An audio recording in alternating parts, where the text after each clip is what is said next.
Hello, അസ്സലാമലൈക്കും. അങ്ങനെ ഞങ്ങൾ രാവിലത്തെ പരിപാടികളാട്ടോ. ഞങ്ങൾ മദീന കഴിഞ്ഞ് ആയൽക്കൊരു 200 കിലോമീറ്റർ, 200 ചില കിലോമീറ്റർ ഉണ്ടാവും. അവിടെ ഒരു പാർക്കിങ്ങിൽ നിർത്തിയിട്ട് ഭക്ഷണം ഉണ്ടാക്കുന്ന തിരക്കിലാണ്. ജഗപൊകായിട്ട് ഓരോ സാധനങ്ങൾ ഉണ്ടാക്കുകയാണ്. ചെറുപയർ കറി ഉണ്ട്, ചോറുണ്ട്.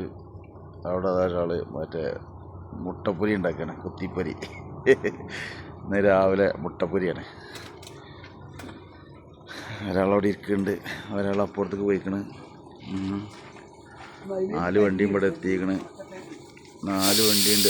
ഒരാൾ വണ്ടി എന്തോടെ ടൈറ്റ് ആക്കുകയാണ്. ഇതിൻ്റെ ബോൾട്ടിൽ വെച്ചേക്കണതാണ്. ഇത് വലിയൊരു പാർക്കിങ്ങാണ്. മദീനയിൽ നിന്ന് ആയിൽക്ക് വരുമ്പോൾ ഉള്ളൊരു പാർക്കിങ്ങാണ്. മദീന കഴിഞ്ഞൊരു 100 കിലോമീറ്റർ ഓടിയിട്ട്. അപ്പോൾ ഇവിടെ നിർത്തി ഭക്ഷണവും സാധനമൊക്കെ ഉണ്ടാക്കി. ഇവിടെ പള്ളിയുണ്ട്, വെള്ളം എടുക്കുക, എല്ലാ സൗകര്യങ്ങളുണ്ട്. പിന്നെ അപ്പോൾ ഞങ്ങൾ രാവിലത്തെ ഒരു ചെറിയ കുഞ്ഞ് കാഴ്ചയാണ്. ഇതൊക്കെയാണ് ഞങ്ങളോരോരോ കാര്യങ്ങൾ. പിന്നെ എന്താണെന്ന് വെച്ചാൽ ചടപ്പില്ല, എല്ലാ സ്ഥലങ്ങളും കാണാം. അങ്ങനെ